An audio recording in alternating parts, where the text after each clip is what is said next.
Welcome to episode number 51 of the Friday Fizz with our guest star Ryan Smith. Today we talk about Ed Sheeran, we talk about Joey Barton's ban, and we also talk about mental health awareness.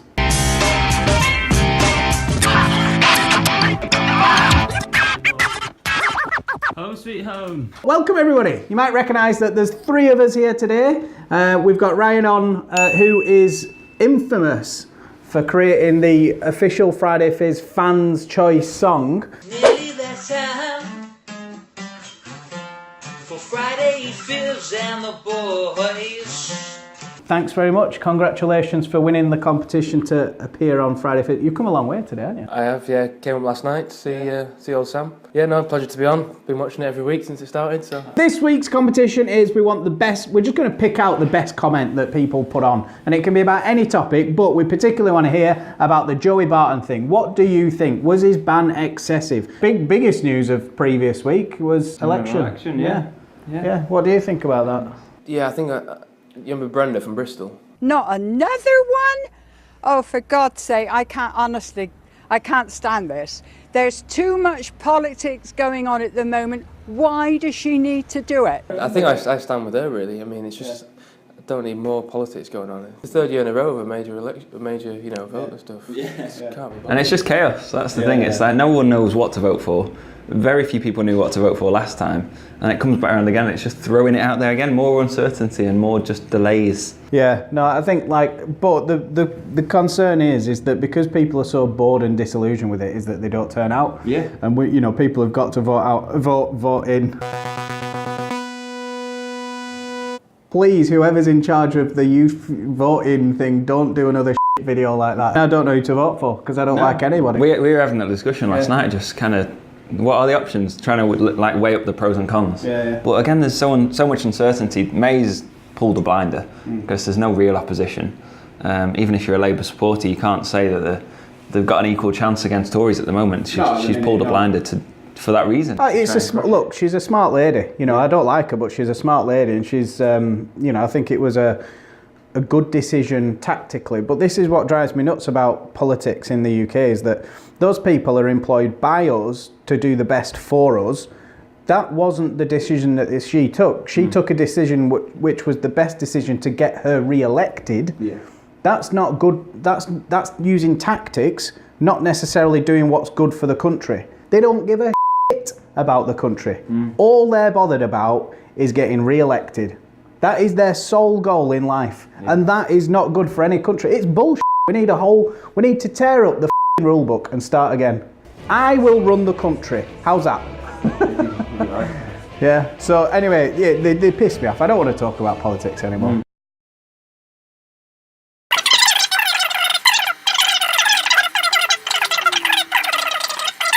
You can't not vote Labour if you don't like Jeremy Corbyn because it's like burning your house down if you don't like your curtains. At least just vote for something.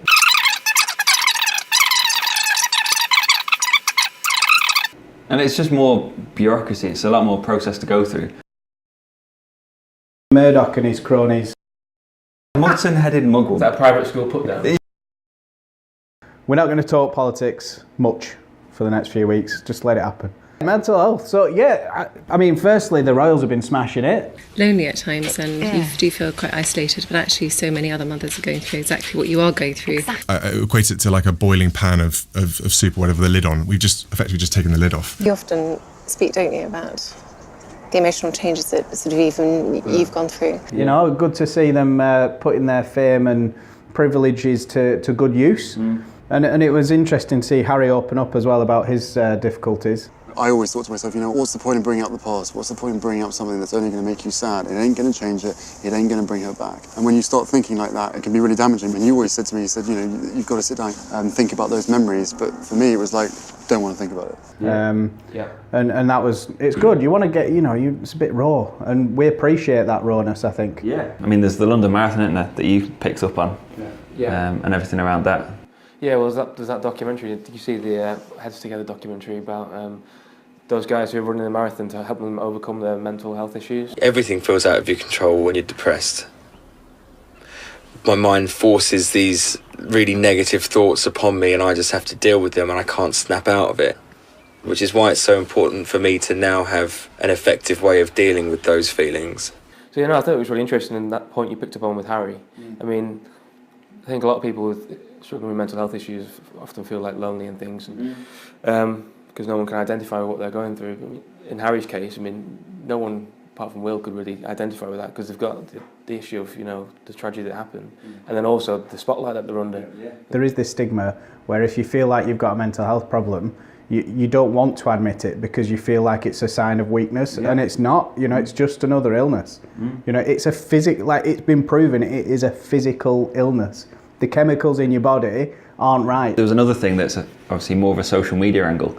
Lady Gaga Skyped Prince William. In the morning when you wake up, you are so tired, you are so sad, you are so full of anxiety and the shakes that you can barely think, but it was like saying, this is a part of me, and that's okay. But again, just to get people talking about it, Lady Gaga, on obviously the American side as well, but a different audience, Prince William, bringing those two together as personalities and their status together is huge. And to get that to go viral on social media after everything else they've done is incredible. The thing that I was so impressed with is the meticulous detail that they've taken to actually plan this campaign. So, 2 weeks before the London Marathon, we start hearing about the Royals and all the stories. That starts getting the media coverage, the press. Then there's the London Marathon, which has a huge amount of coverage on mental health. And then in post-marathon, we've got this stuff with Gaga and, and keeping the social media going and talking.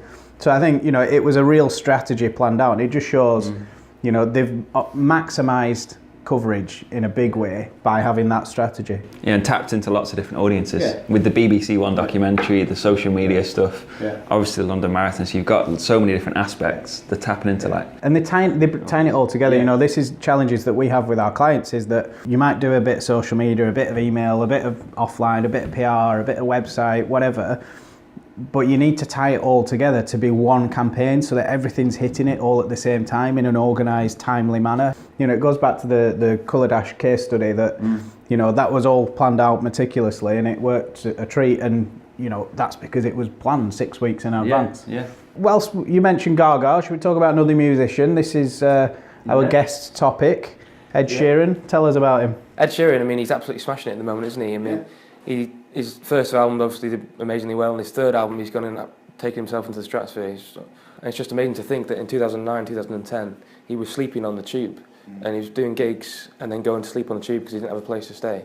And this is the kind of level of graft that he put in for those years. It does show you that if you do work hard, you can get what you want in life. So many people at that stage would have given up. They'd have given it a good go, then they'd have said, you know what, I'm not getting anywhere. Let's move on. And he didn't, even though he was sleeping rough to get to gigs and stuff, he carried on. At that point, nobody would have criticised him for turning around and saying, do you know what, I'm going to go and get a job. It's the same for any successful person. They've all been through this, these difficult times. Richard Branson, one of my biggest heroes, and he's been through all this. He talks about there being such a fine line between success and failure. And I think most people, and this is what defines, if you're going to be successful or not, most people get to that line and it's that close to failure that they give up and they go down a different direction. I think, successful people have an ability to constantly believe even though it feels like they're failing. I think it can be a learnt trait though as well. I think you can, if you don't have that focus, I think given some effort and some time and some desire, I think you can, force yourself down a certain path. Yeah, I think like you say, it depends how much you want it. Yeah, absolutely. It's a good topic that, thank you. Appreciate that one. I might replace him with you, Sam. Yeah, it's a long commute though, isn't it? So I've got that on my side. Yeah, no, but if I give him your wage, your house. Yeah, you got all my house. All right. I did sign the contract without reading it. Exactly. Joey Barton. Yeah, a local. Joey Barton. They're singing! Maybe we should sing! He's had his official punishment for gambling. Have you read his statement? Did you read his statement? He put it really articulately in saying, okay, I admit it, got a problem. It was wrong what I did, but I feel I've been harshly treated. And I think that's pretty much the general consensus throughout. It was, but the FA came out yesterday. Did you see that? And they gave him the shortest possible ban for his offences. I mean, I think he bet more than 200 grand worth. Yeah, And at a loss of 16,000. So he's not very good. Give it up. No, he bet on himself to be like first goal scorer for Man City or something. Yeah. I think we lost the match, so it's not ideal. There's just the sheer volume as well, like 1,600 bets over 10 years. It's pretty significant. Isn't it? But I mean, clearly though, that extraordinary amount of bets shows that he's got a bit of an issue here, and he's admitted that. And like he says, it's a little bit hypocritical to ask your players not to, or anybody involved in football at any level up to the 8th tier of English football. So don't matter if you're a coach, a physio, a footballer, if you're involved in it in any way, an administrator working in the office, you're not allowed to bet on football, which I think is insane, and also quite hypocritical since some of the biggest sponsors of football, but all sports I suppose, are betting companies.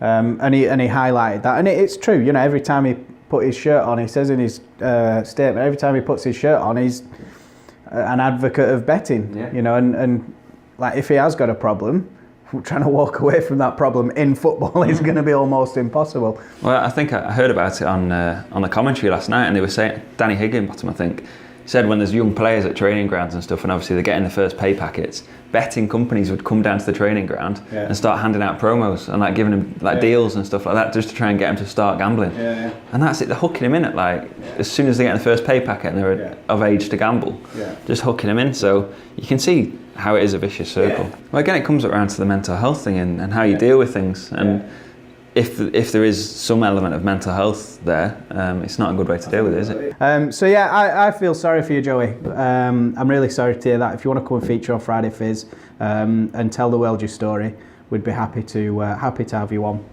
Still a hero in my mind. Did well for Burnley. Up the Clarets. And apparently that deserves a round of applause. Thanks for watching. Don't forget to like, comment and share. Make sure you get your comments in on Joey Barton's ban. Thanks for watching. Don't forget to like, comment and share, and